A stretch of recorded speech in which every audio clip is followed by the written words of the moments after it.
Hi. I don't know if this series is going to be more than just one or two videos, but let's see where it goes.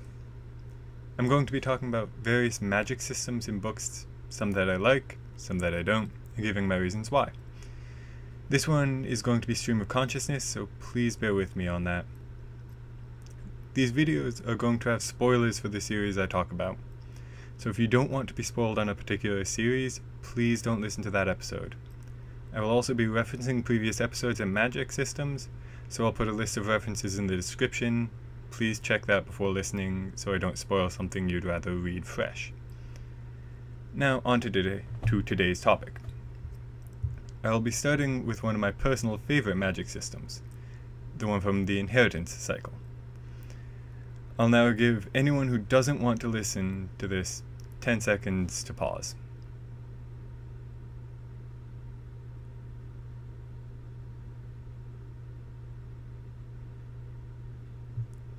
Okay, now that anyone who wants to stay unspoiled has had ample time to leave, let's get started. The inheritance cycle is not an amazing story. It's far from terrible, but it's not great. The characters are a bit bland and the plot is incredibly straightforward, but this isn't a review of those things. It's me talking about magic systems. So, it's been a number of years since I read the books. I'll probably be pretty light on the references, and please forgive me if I get some things wrong. In this world, magic is a natural force, something that is just around, though hard if not unharnessable by most people. So it's generally not seen for the majority of the human world. Back in the time of the ancients, it was a force that was controlled by thought, which meant it was very freeform, but also very dangerous, as a small lapse in concentration could have catastrophic results. To lower the dangers of magic, the ancients tied magic to their language, making it so that intent could be spoken and the magic would then be tied to that intent, even if your mind wandered. This had some side effects, the most prominent being that anything spoken in that language was true, meaning you couldn't lie about past events, know about your intentions, or future actions. Other magic systems are tied to words, but I haven't encountered very many that actually explain when or why. So it just seems like the language itself is somehow inherently magical.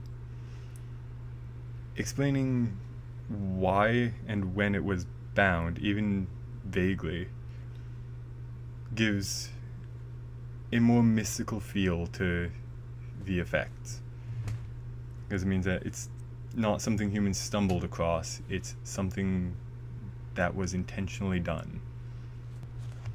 It also lets you have people who have magical talent but aren't mages or wizards or what have you, because if it's in a long dead language, they're likely never going to stumble across it, or words from it.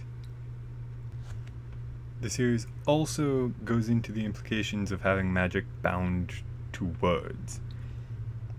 Your vocabulary drastically affects how versatile your magic can be. If you know the words for it, you can cause the effect with some other limitations. This also gives the reader a very easy gauge of how powerful your main character is, assuming your main character can use magic, because they'll have some idea of what kind of vocabulary your character has. Now, the other limitation in this world is strength, and not some weird mystical pool of strength. I mean raw physical stamina, because any magic you perform exhausts you the same as performing the action would physically, with a multiplier for how far away it is.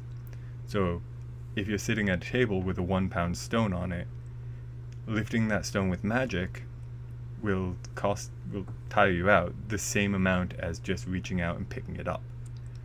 But trying to lift that same stone from across the room could easily exhaust you. This leads to mages who are very in shape, which is something that a lot of fantasy that I've read, and I might just be missing the right stuff to find this, but a lot of fantasy I've read shies away from that to go for the wizened old wizard stereotype kind of thing. And it's honestly a refreshing change of pace to have to have your core group of mages have to be strong and physically fit. It also then leads to your mages likely also being capable fighters, which is an amazing change of pace from mages being backline to ones who charge into battle with a sword. So, with those two limitations in place, vocabulary and stamina, the magic starts to take form. You say what you intend to do, the magic takes what it needs from you, and the effect happens. It's pretty straightforward, but the bit that makes this so interesting to me is that, with a couple of very notable exceptions, the story sticks to that. There's no weird, out of left field Deus Ex magic.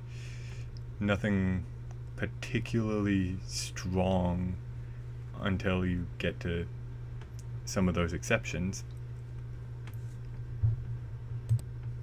And always a reasonable cost. In a lot of series that I've read, and again, I might just be missing them, the magic has a cost, but it's very vague and nebulous. You rarely ever see this is exactly what this costs, and it makes sense, and you don't have to study for years to figure it out. It's just, you want to lift this rock?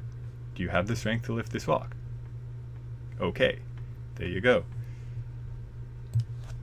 I do know of some similar series, but in general it's a rarity in comparison to nebulous costs of unknown origin. So this will remain, at least for the foreseeable future, one of my personal favorite magic systems. Anyway, so thank you for listening to this.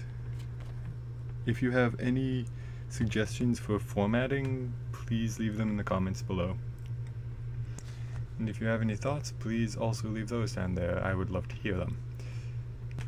Okay, now next episode I'm going to be talking about a system that's in a lot of ways the opposite of the inheritance cycle, and that's the Harry Potter magic system, if you could call it a system. Please tune in and listen to that one if you enjoyed this, and even if you didn't, I'll maybe be trying something new, so please keep an eye on it. Anyway, thanks for listening. Bye.